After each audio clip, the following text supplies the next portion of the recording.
अभी राष्ट्रपति महोदया किसको न्योता देती हैं, किसकी सरकार का क्या निर्माण होता है, समय बताएगा। लेकिन सिर्फ अगर आप इस लोकसभा चुनाव के परिणामों का मूल्यांकन करें तो स्पष्ट जनादेश जनता ने किसी दल को नहीं दिया।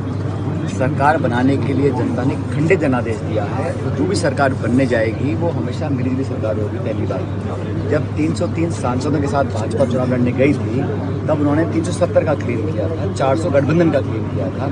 परिणाम आने के बाद उनके 70 सांसद कम हो गए हैं और गठबंधन 200 कुछ पे आके अटक गया और कांग्रेस का संख्या बल दुगना हो गया। तो मैं मानता हूं कि अगर इस पूरे चुनाव परिणाम में 7 चरण का चुनाव 2 महीने का पूरा प्रकरण चला, उसका जो सारांश है वो ये है कि जनादेश सरकार और भाजपा के खिलाफ था।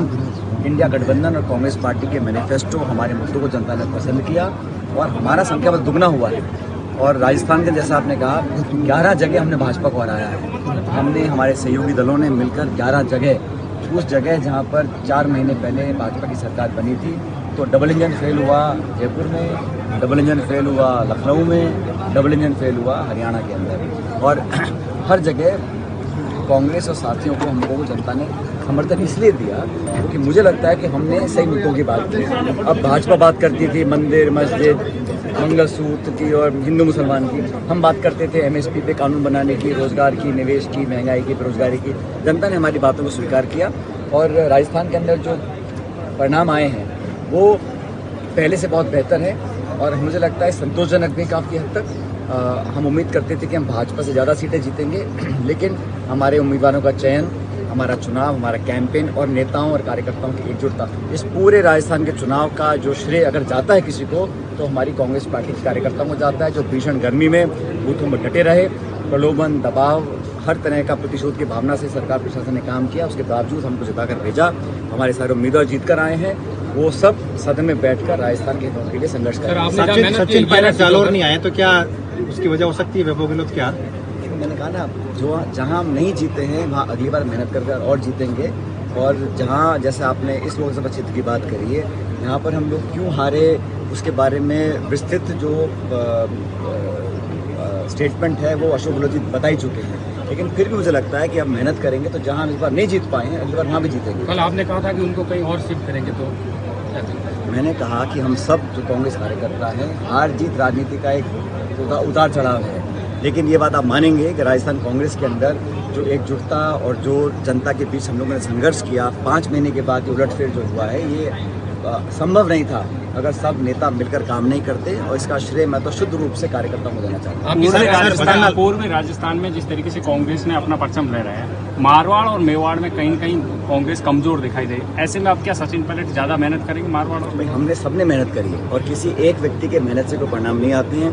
पूरी टीम, पूरा संगठन लगता है तभी कोई परिणाम आते हैं। आप सही कह रहे हैं कि जिन शेखावटी है, हनुमानगढ़, गंगानगर है, ईस्टर्न राजस्थान है, वहाँ पर को बेहतर परिणाम मिले। लेकिन बाकी सीटों के अंदर भी जो पहले परिणाम थे, 3 लाख, 4 लाख, 5 लाख का जो अंतर था वो बहुत सीमित हो गया है। तो जनता ने कांग्रेस को पूरे राज्य में वोट डाला, ऐसा नहीं। सरकार आम लोगों में एक ऐसी धारणा बनी हुई है कि सचिन पायलट ने पूर्व राजस्थान में बहुत भयंकर मेहनत करी, उसकी वजह से सीटें आई। ऐसे में अब सचिन पायलट का कांग्रेस में बहुत बड़ा कद बढ़ गया है। कोई, हम सब लोग पार्टी के दिशा निर्देश पर काम करते हैं। जिसकी जहाँ जरूरत होती है उसकी उपयोगिता के हिसाब से उसको जिम्मेदारी दी जाती है। मुझे जहाँ काम करने को दिया, हरी जी को पंजाब में काम करने को दिया, वहाँ हम 7 सीट जीत कर आए हैं। वहाँ पे आप विरोधी साथी क्या क्या बोलते थे, लेकिन वहाँ पर भी हम 7 सीट जीते हैं और हरियाणा में 5 सीट जीते हैं। राजस्थान में हम 8 जमा 3 11 जीते हैं। तो जिस व्यक्ति की संगठन में जहाँ जिम्मेदारी दी जाती है उसको निभाते हैं। और मुझे जहाँ जहाँ उम्मीदवार ने बुलाया, जिस उम्मीदवार ने बुलाया, जिस प्रदेश में बुलाया, पार्टी ने जहां मुझे भेजा वहां जाके हमने काम किया। भविष्य में पार्टी जो भी आदेश देगी उसको हम निभाएंगे। सरकार कहती है कि गहलोत सरकार के दौरान जो भर्तियां हुई थी वो रद्द की जाएगी, उनकी जांच की जाएगी। अब इस सरकार को मुझे लगता है पहला काम जो करना चाहिए, पहला आत्मचिंतन कि ये करारा झटका जनता ने लोकसभा चुनाव में क्यों दिया।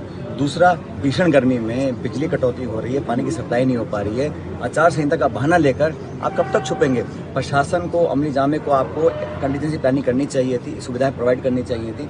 और जिन वादों को करके आप सरकार बनाई है आपने, पहले उनको पूरा करिएगा। या मैं समझ सरकार को करना चाहिए। आपने पेपर लीक के मुद्दा आपकी सरकार के सामने खूब उठाया, ये सरकार उस पर काम कर रही है, आपको लगता है अच्छा काम कर रही है? कोई भी सरकार हो, नौजवानों के भविष्य से खिलवाड़ करने का हक किसी को नहीं है। कोई अधिकारी हो, कोई नेता हो, कोई पार्टी सरकार कोई हो, ये मुद्दा पक्ष का नहीं है।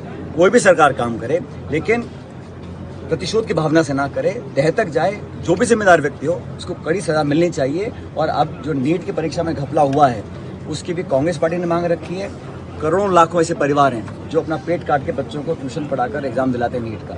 अब 720 के 60-65 लोगों को फुल नंबर आ रहे हैं, आंकड़ों में मार्किंग दी जा रही है, उसमें कहीं ना कहीं जांच होगी। लोगों का विश्वास अगर टूट गया, सिस्टम से टूट जाएगा नौजवानों का, तो बहुत दिक्कत आएगी। मैं हमेशा नौजवानों के हितों की रक्षा करता हूं, हम सब साथ ही मिलकर